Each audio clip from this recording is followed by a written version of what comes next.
An anomaly is defined as anything that deviates from the expected, normal, or standard. This is quite a wide definition. An ant being slightly stronger than most others of its species is an anomaly, but so is something that breaks our perception of reality, something that goes against everything we've ever known. Bringing the nature of existence into question is an anomaly, something to be studied. When it gets swept away unexplained, however much the anomaly has affected your life, you begin to feel a lot like that ant, insignificant. My sister is an anomaly now. It started with a simple complaint about her hand feeling strange, a tingling sensation. The doctor almost flat out refused to do anything. I wanted to be angry, but then I remembered telling her in my own thoughts, "It's nothing. Everyone gets weird feelings. It'll pass." It was what everyone told her. I suppose we thought we were reassuring her. Then the next symptom began. We awoke to her screaming over and over,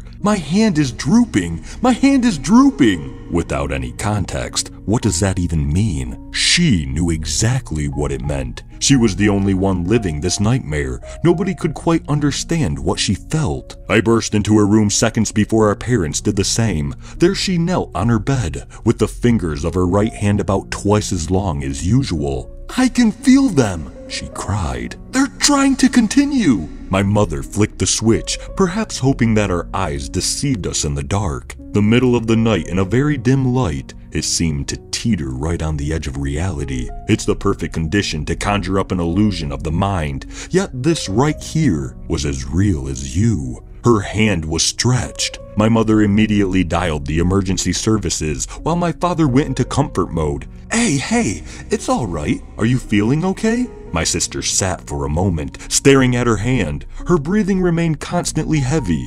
In the background, I could hear my mother on the phone, although I wasn't paying much attention. "Yes, twice as long. She was asleep."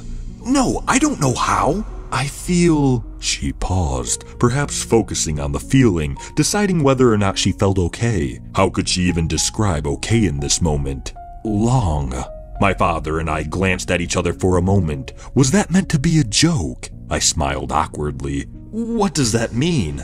She got up from her bed, making it slowly apparent to all of us that she was taller, not by much, maybe an inch or two, but in the context of human height overnight, that's a lot. The room fell silent. I think I could make out the operator on the other side of the phone trying to see if my mother was still there. Physically she was, but mentally, I think she was just worried for her daughter. "What's happening to me?" Her voice broke slightly. It broke all of us along with it. To sound so dazed and lost about your own self is heartbreaking. It was the last time I saw her with any description of human emotion. She lunged towards my mother in the doorway, not to hurt her, just to leave the room. Although with the urgency she had in her movement, I don't believe she would have cared if she hurt anybody on the way out. We all called out for her, but she didn't turn back around. She didn't speak. She just ran through the house. Leaving the light of her room, she blended into the shadows. I don't know if my mind deceived me, but I swear I saw her hit her head on the ceiling multiple times, as if she was growing further. Each time she did, she grunted with pain, as if using a voice that was not her own. Each of us only seeing her from the corner of our eyes had managed to lose her in our own home. My father searched around upstairs while my mother, still on the phone, started wandering the streets outside. Catching a glimpse of something out the back window of the kitchen, I stepped outside.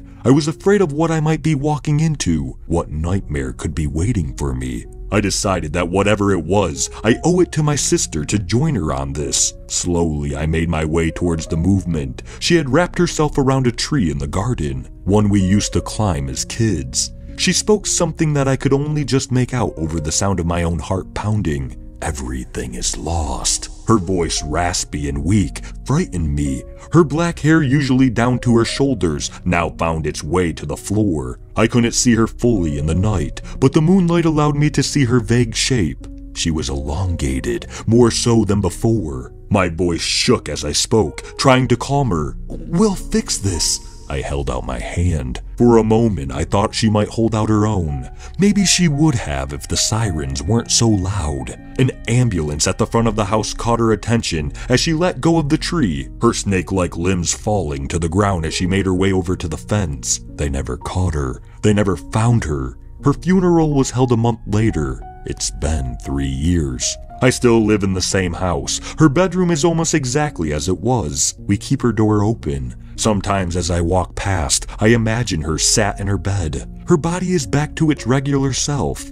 "I'm okay now," she'll say. "You helped me." But it's a mirage, a trick of the mind. My sister as herself is no longer real. Is she still out there, stretched? I got my answer last night. Unable to sleep, I slowly became acutely aware of a tapping noise. I don't know how long it had been going before my mind allowed it to be perceived. Seconds, minutes, hours. I suppose it doesn't matter. Once I had heard it, it stayed. 5 taps, rhythmically pattering against my window, behind the curtain. Sick of the noise, I got up, ready to see the tree branches blowing in the wind.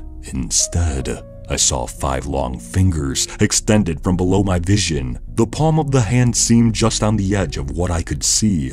A face, beginning halfway up the window and continuing far below, looked in at me. The eyes were long, with the open mouth being even longer. This was unmistakably my sister's face. Whether or not it's my sister is another question. I stood there for a moment, recoiling, but not making a sound. Her appearance is not what scared me the most. My hand began to tingle.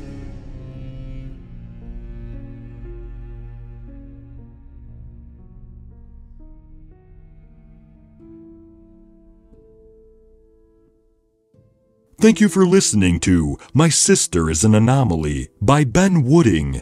If you enjoyed this story, please leave a like, and if you enjoy hearing stories from me, please subscribe and become a resident of Hill Street and let me know how I'm doing in the comments. And I hope all of you have a fantastic night.